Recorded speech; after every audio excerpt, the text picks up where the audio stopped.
پورے قوم کی جو دنیا میں آئی اور تمام افراد کی جو دنیا میں آئے رہنمائی کی گئی. اور صرف یہ نہیں کہ امت مسلمہ میں بلکہ دنیا میں جتنی قومیں آئی ہر قوموں میں کوئی نہ کوئی نبی آیا، کوئی نہ کوئی ڈرانے والا، کوئی نہ کوئی باخبر کرنے والا، کوئی نہ کوئی مقصد تخلیق بتانے والا، اور کوئی نہ کوئی کریشن کا مقصد بتانے والا ضرور آیا. چاہے وہ مسلم دھرم ہو یا غیر مسلم ہو یا پھر جینی ہو، بدھسٹ ہو، جو بھی ہو، ہر ایک میں اللہ کے پیغمبر، اللہ کے میسنجر اور اللہ کے اپوسٹل ضرور بھیجے گئے. اس لیے کہ سب کے سب انسان اور سب کے سب اللہ کے بندے، اور ہر ایک کی مقصد تخلیق صرف اللہ کی عبادت کے لیے ہوئی. اس لیے اللہ نے ہر ایک کو اپنے طرف کھینچنے کے لیے اور ہر ایک کو اپنا پیغام، اپنا میسج دینے کے لیے اللہ تعالی نے انبیاء کا سلسلہ شروع کیا.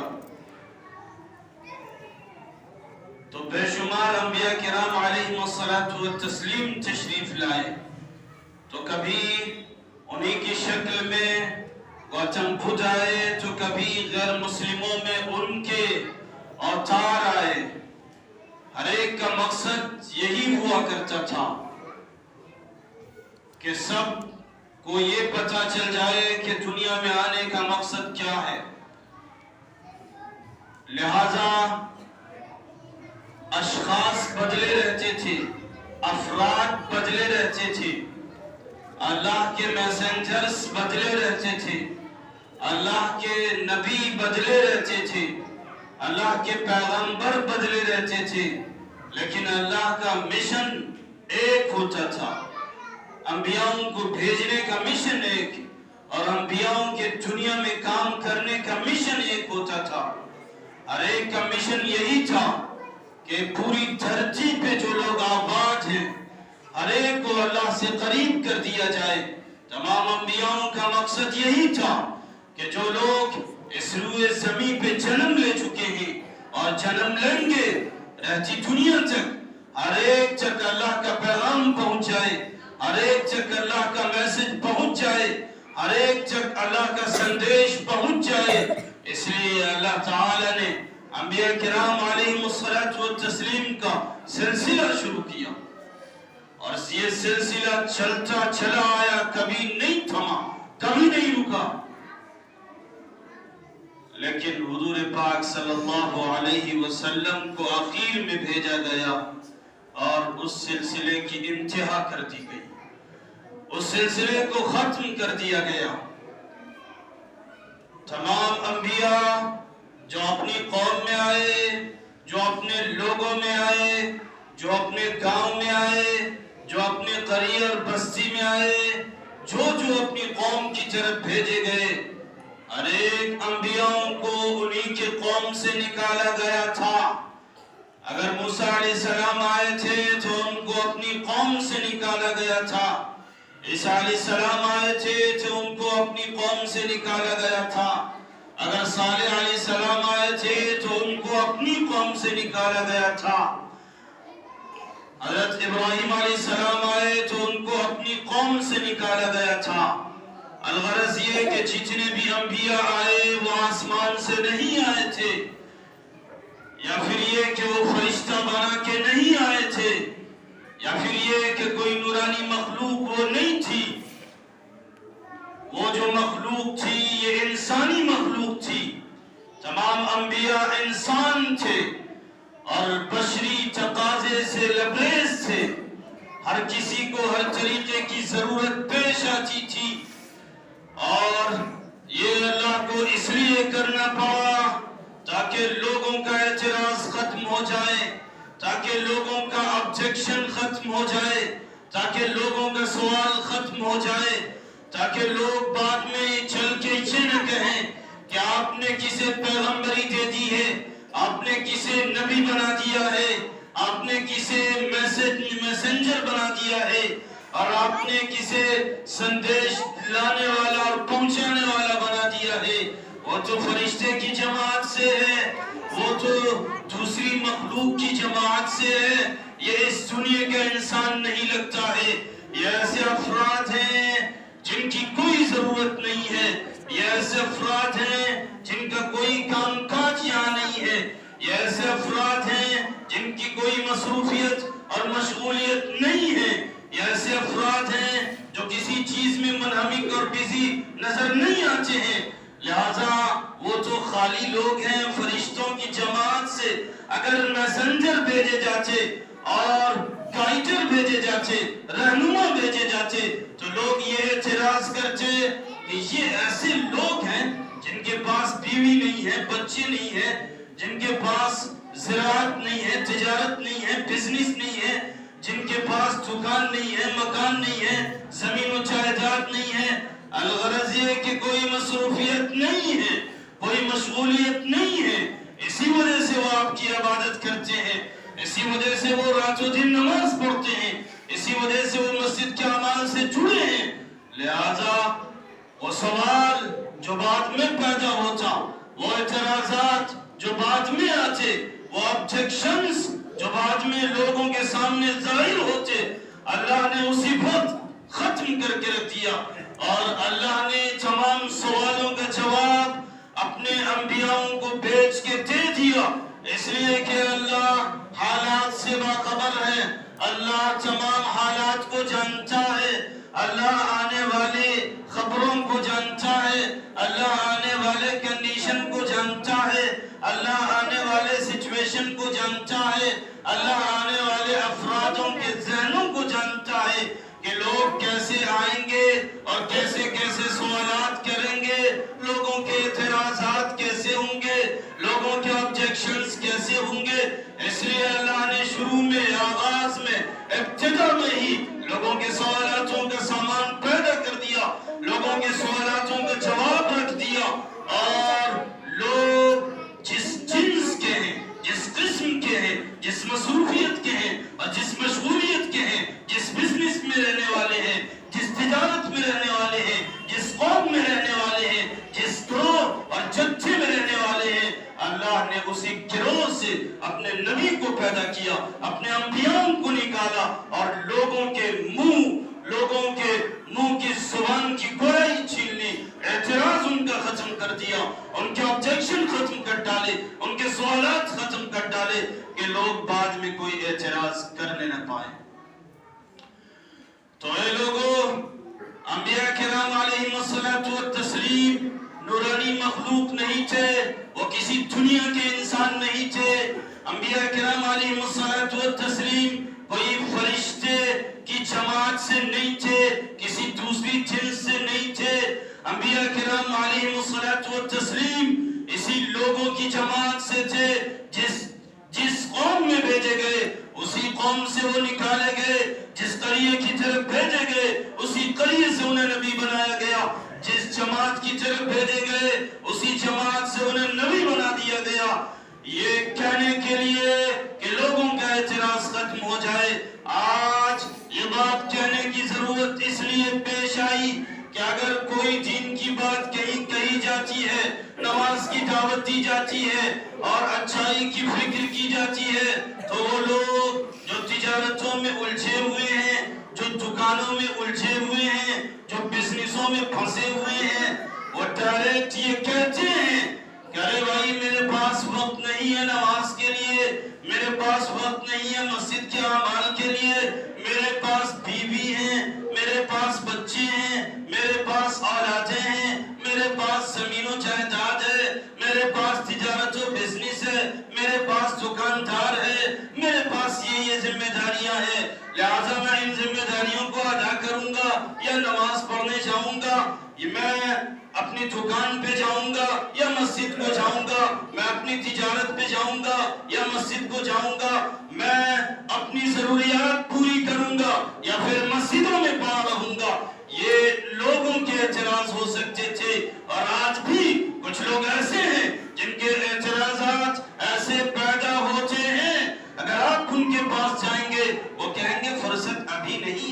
ابھی موقع نہیں ہے، ابھی وہ وقت نہیں آیا ہے کہ ہم نماز پڑھیں. ذرا بالوں کو سفید ہونے دیجئے، ذرا بیماریاں لگنے دیجئے، ذرا اللہ کی طرف سے پیام اجل آنے دیجئے. اس وقت ہم نمازیں پڑھیں گے. جب بڑھاپا چھا جائے گا اس وقت ہم مسجد کے دروازے کو دستک دیں گے.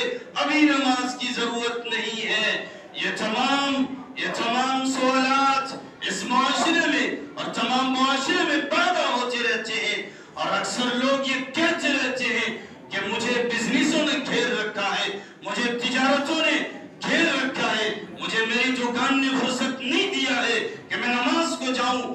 لیکن اے لوگو، اگر آپ تجارت والے ہیں تو اللہ کے رسول بھی تجارت کرتے تھے. اگر آپ دکانداری کرنے والے ہیں تو انبیاء میں کچھ افراد ایسے بھی تھے اور صحابہ میں کچھ افراد ایسے بھی تھے جو دکانداری کیا کرتے تھے. اگر آپ پیشہ ور ہیں تو صحابہ میں اور انبیاء میں ایسے افراد تھے جو پیشہ ور تھے. کوئی بڑھائی کا کام کرتا تھا تو کوئی لوہار کا کام کرتا تھا تو کوئی کپڑا سلنے کا کام کرتا تھا. لیکن اس کے باوجود انہیں ان کی بزنس نماز سے نہیں روکتی تھی، انہیں ان کا کاروبار نماز سے نہیں روکتا تھا، انہیں ان کی تجارت نماز سے نہیں روکتی تھی. اور اگر آپ یہ کہیں گے کہ ہماری بیوی ہے، بچے ہیں، میں ان سے الجھ کے رہ جاتا ہوں، مسجد کو نہیں جا پاتا ہوں، تو پھر یاد رکھیے حضور پاک صلی اللہ علیہ وسلم کی بھی بیویاں تھی اور کئی بیویاں تھی. لیکن اس کے باوجود آپ نے نمازوں کو ترک نہیں کیا، بلکہ آپ نے ایک سے زائد بیویاں کر کے تمام لوگوں کو یہ پیغام دیا کہ بیویاں نماز کے لیے مانے نہیں ہوں گی. اور آپ کی بھی اولادیں ہوئی، کچھ اولادیں زندہ رہی اور کچھ اولادیں آپ کے سامنے وفات پا گئی. لیکن اولادوں کی کثرت کے باوجود آپ نے نماز کو نہیں چھوڑا، اور اولادوں کی کثرت میں اور اولادوں نے آپ کو نماز سے کبھی پیچھے نہیں رکھا.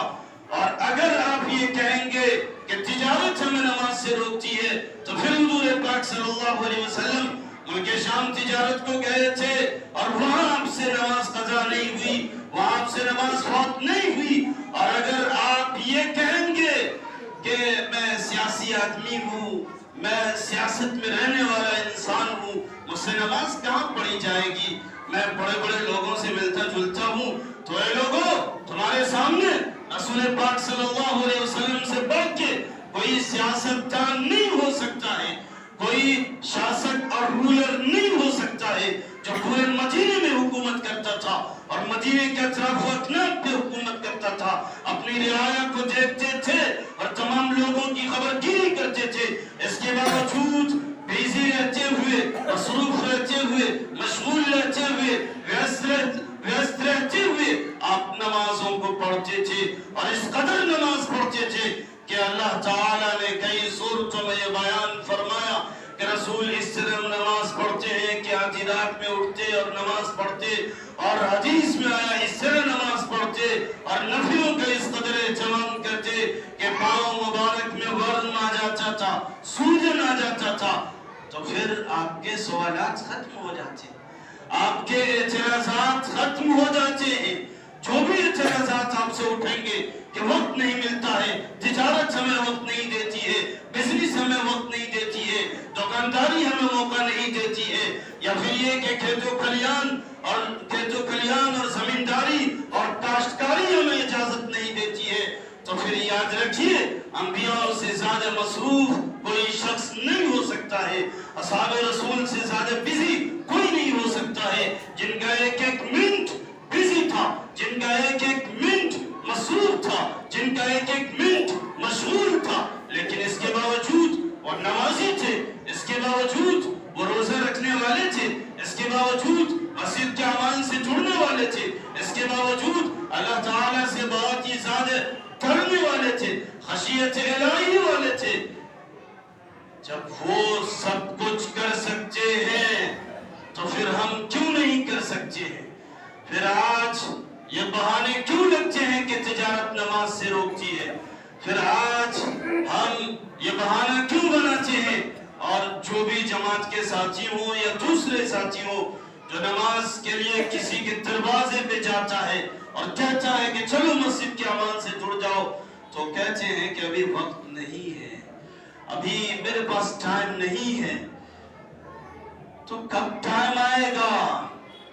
کیا آخری وقت جب ملک الموت کا ٹائم آئے گا تو اسی وقت میں آپ کا بھی ٹائم آئے گا؟ یا پھر یہ کہ آپ انتظار کر رہے ہیں کہ آپ نماز نہ پڑھے، آپ کی نماز پڑھ دی جائے، اس کا انتظار آپ کرتے ہیں؟ یا پھر یہ کہ آپ انتظار کر رہے ہیں کہ آپ نماز کے لیے پاک و پوتر کپڑے نہ پہنے اور آپ کو سفید کپڑے پہنا دیا جائے؟ یا پھر یہ کہ آپ یہ انتظار کر رہے ہیں کہ آپ یہاں تک نہ آئیں اور آپ کو قبرستان تک پہنچا دیا جائے؟ ایسی چیزوں کا انتظار نہ کیجیے، اس لیے کہ یہ انتظار وہ انتظار ہے جس کے بعد نیکی کرنے کا کوئی موقع آپ کو میسر نہیں ہوگا، جس کے بعد حساب و کتاب کا موقع ہوگا، جس کے بعد جزا و سزا کا موقع ہوگا۔ اس لیے یہ دنیا آج موتے کا گھر ہے، یہ دنیا آج کما لینے کا گھر ہے، یہ دنیا آج کچھ کر لینے کا گھر ہے۔ اس لیے ضرورت اس بات کی ہے کہ وقت کو کسی اور وقت کا انتظار کیے بغیر ہم سب کے لیے ضرورت اس بات کی ہے کہ ہم مسجد سے جڑ جائیں، تجارت کرتے ہوئے مسجد سے جڑیں، بزنس کرتے ہوئے مسجد سے جڑیں، دکانداری کرتے ہوئے مسجد سے جڑیں، کھیت کھلیان میں رہتے ہوئے مسجد سے جڑیں، کاشتکاری کرتے ہوئے مسجد سے جڑیں۔ جو بھی کام کرتے ہو، جو بھی پیشہ اختیار کرتے ہو، جو بھی کام اور کاروبار کرتے ہو، ہر ایک سے جڑ کے مسجد سے جڑنے کی ضرورت ہے۔ اگر تمام کاموں سے جڑے رہے اور مسجد سے نہیں جڑے رہے تو پھر یاد رکھیے کہ چوائی کا وقت پھر آ چکا ہے۔ اور اگر یہ بہانہ لگاتے ہیں کہ ہمارے دوست و احباب ہیں، ان کے پاس وقت صرف ہو جاتا ہے اور انہی کے پاس افواج و بکواس میں وقت ختم ہو جاتا ہے، تو آئیے ہم آپ کو بتاتے ہیں کہ حضور پاک صلی اللہ علیہ وسلم سے زیادہ دوست و احباب آپ کے نہیں ہوں گے۔ حضور پاک صلی اللہ علیہ وسلم کے دوست بہت زیادہ تھے، لیکن ان دوستوں کے اندر وہ بری اور گندی عادت نہیں تھی کہ نماز کا وقت ہو جائے اور باتیں چلتی رہے، نماز کا وقت ہو جائے اور گپیں اڑائی جاتی رہے، نماز کا وقت ہو جائے اور افواج و بکواس پکا جاتا رہے۔ اور اگر یہ کہیں گے کہ نہیں دشمنوں کا غلبہ ہے، ابھی سچویشن صحیح نہیں ہے، ابھی کنڈیشن صحیح نہیں ہے، ابھی وقت صحیح نہیں ہے، تو ہم کہیں گے کیا حضور پاک صلی اللہ علیہ وسلم سے بھی زیادہ آپ کے دشمن ہیں؟ حضور پاک صلی اللہ علیہ وسلم سے زیادہ کسی کا دشمن نہیں ہو سکتا، اور نہیں حضور پاک صلی اللہ علیہ وسلم سے زیادہ خطرناک حالات سے گزرنے والا کوئی فرد ہو سکتا ہے۔ حضور پاک صلی اللہ علیہ وسلم خود ہی فرماتے ہیں کہ لوگوں یاد رکھنا، جتنا مجھے اس دین کے راستے میں ستایا گیا اتنا کسی کو نہیں ستایا گیا، جتنی مجھے قربانی پیش کرنی پڑی اتنی قربانی کسی کو پیش کرنی نہیں پڑی۔ اور اگر آپ کو اس بات کا ڈر ہے کہ ہم تجارت سے، بزنس سے، دکانداری سے، پیشہ سے، کاروبار سے مسجد کی طرف جائیں گے تو پھر ہمیں پیسے نہیں ملیں گے، روپے نہیں ملیں گے، بینک بیلنس نہیں ملے گا، اور بھوکمری آئے گی، تحت سالی آئے گی، فاقہ آئے گا، تو پھر یاد رکھیے آپ نے فاقہ نہیں دیکھا ہے، آپ نے قلاشی اور افلاسی نہیں دیکھی ہے۔ اگر فاقہ دیکھنا ہو تو حضور پاک صلی اللہ علیہ وسلم کے گھر کو دیکھیے، تاریخ سے پوچھئے اور تاریخ سے کہیے، تاریخ پتا حضور پاک صلی اللہ علیہ وسلم کے شب و روز، تاریخ تو بتا حضور پاک صلی اللہ علیہ وسلم کی راتیں، تاریخ تو بتا حضور پاک صلی اللہ علیہ وسلم کے ایام، تاریخ چیخ چیخ کے کہے گی کہ حضور پاک صلی اللہ علیہ وسلم کا گھر ایسا تھا جس میں 7 دن تک چولہا نہیں چلتا تھا۔ کیا اس سے بھی بڑھ کے آپ کے اندر فاقے آ گئے؟ کیا اس سے بھی زیادہ قریبی آ گئی کیا اس سے بھی زیادہ غربت آ گئی؟ کیا اس سے بھی زیادہ افلاسی اور تلاشی نے آپ کا گلا دبوچ رکھا ہے؟ کیا آپ نمازوں کو چھوڑ کے بزنس پہ ہوتے ہیں؟ حضور پاک صلی اللہ علیہ وسلم سے زیادہ فاقہ کش کوئی نہیں ہو سکتا ہے کہ حضرت عمر فاروق رضی اللہ تعالیٰ، حضرت ابو بکر رضی اللہ تعالیٰ دونوں نکلتے اور آپ بھی نکلتے. جب دونوں کی حالت معلوم کی جاتی ہے تو پتہ چلتا ہے دونوں کو بھوک کی شدت نے نکالا ہے. اور حضور پاک صلی اللہ علیہ وسلم سے جب پوچھا جاتا ہے تو آپ یہ کہتے ہیں ہاں مجھے بھی بھوک کی شدت نے گھر سے نکالا ہے. اور اتنا ہی نہیں، غزوہ احزاب کے موقع پہ، غزوہ خندق کے موقع پہ حضور پاک صلی اللہ علیہ وسلم نے اپنے پیٹ پہ کئی پتھر صحابہ کرام کو دکھایا، اور اس وقت میں دکھایا جب صحابہ کہہ رہے تھے اللہ کے رسول بھوک ہماری جان لے رہی ہے. اللہ کے رسول نے کہا تم بھوک کی شکایت کرتے ہو، لو دیکھو محمد کے پیٹ پہ بھی، محمد کے شکم پہ بھی بھوک کی وجہ سے پتھر پڑے ہوئے. کیا ایسا بھی عالم آ چکا ہے؟ کیا ایسی بھی حیثیت آ چکی ہے؟ کیا ایسا بھی وقت آ چکا ہے کہ آپ کی دکان آپ کو نماز کے لیے نہیں آنے دیتی؟ کیا تلاشی میں آپ ہیں؟ کیا مفلسی میں آپ ہیں؟ کیا یتیمی کے عالم میں آپ ہیں؟ کیا بھکمری کے عالم میں آپ ہیں؟ کیا قحط سالی کے عالم میں آپ ہیں؟ کیا آپ کی دکان آپ کو نماز کے لیے اجازت نہیں دیتی؟ آپ کی تجارت آپ کو یہاں آنے نہیں دیتی؟ آپ کی بزنس آپ کو یہاں نہیں کھینچ کے لاتی؟ یقیناً ابھی وہ وقت نہیں آیا ہے. ابھی ہر کوئی خوشحالی کے عالم میں ہے، ہر کوئی جو وقت کی روٹی بوٹی کھا رہا ہے اور خوش و خرم زندگی گزار رہا ہے. تو حضور پاک صلی اللہ علیہ وسلم کے زمانے میں کبھی فاقے کا وقت بھی آتا تھا اور کبھی خوشحالی کا موقع بھی آتا تھا.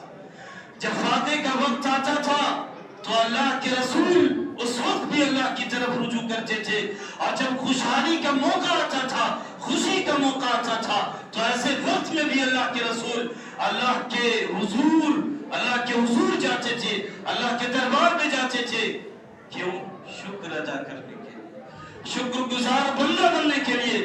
اس لیے کہ اللہ نے اپنے رسول کو روٹی دی، بوٹی دی اور تمام ضروریات پوری کی. اس لیے اللہ کا شکریہ ادا کرنے کے لیے وہ مسجد آتے تھے. لیکن آج ہماری حالت کیا ہے؟ آج ہماری کنڈیشن کیا ہے؟ جب کوئی مصیبت اترتی ہے، جب کوئی آفت اترتی ہے، جب کوئی آزمائش آتی ہے، ایسے وقت میں شاید و باید کوئی مسجد آ جاتا ہے. ورنہ آج یہ بھی کنڈیشن نہیں ہے کہ مصیبت آئے، پریشانی آئے تو اللہ کی طرف رجوع کرو. نہیں، دنیا کا چکر لگانے پہ مجبور ہو جاتے ہیں، ادھر چلا جائے ادھر چلا جائے، اور مصیبت سے بچنے کا سامان اللہ کے دربار میں آئے بغیر پوری دنیا میں تلاش کرتے ہیں. اس لیے ذلیل و خوار ہوتے ہیں، اس لیے رسوا ہوتے ہیں، اس لیے مصیبت سے نجات کا کوئی سامان انہیں نہیں ملتا ہے. تو یقیناً آج بھکمری کا عالم نہیں آیا ہے، آج قحط سالی کا وقت نہیں آیا ہے، آج افلاسی اور تلاشی کا عالم نہیں آیا ہے. آج ہر کوئی آرام سے کھا پی رہا ہے. تو ضرورت اس بات کی ہے کہ جب آپ کھائیں تو بھی شکر ادا کرنے کے لیے آئے، اور نہیں کھائیں تو بھی شکر ادا کرنے کے لیے آئے. کسی بھی وقت نماز سے کوئی چارہ کار نہیں ہے. وَإِن مِّنكُمْ إِلَّا وَارِدُهَا، ہر ایک کو یہاں آنا پڑے گا، اور نہیں آتے تو نقصان ہم سب کا ہوگا. تو حضور پاک صلی اللہ علیہ وسلم سے زیادہ مصروف بیزی کوئی شخص دنیا میں نہ رہا ہے نہ ہوگا. لیکن آپ صلی اللہ علیہ وسلم نے پوری امت کو، پوری دنیا کو، پوری قوم کو یہ پیغام دے دیا کہ مصروف رہتے ہوئے، بیزی رہتے ہوئے اللہ کی عبادت نہیں چھوڑی جا سکتی ہے، اللہ کی اطاعت نہیں چھوڑی جا سکتی ہے، مسجد کے اعمال سے نہیں رکا جا سکتا ہے. تو ہم سب اللہ کے رسول کو ماننے والے ہیں، ہم سب اللہ کے رسول کو ماننے والے ہیں. جس طرح اللہ نے ہمیں پیغام دیا، ہمیں میسج دیا، ہم بھی اس تمام اعمال کو، پیغام کو، میسج کو عملی جامہ پہناتے ہوئے پوری دنیا کو دکھا دیں کہ اے لوگوں، ہم جس نبی کو ماننے والے ہیں، ہم ان کی باتوں کو دل سے اپنانے والے بھی ہیں. ہمارے نبی نے جو کچھ کہا ہے ہم اسے مانتے بھی ہیں.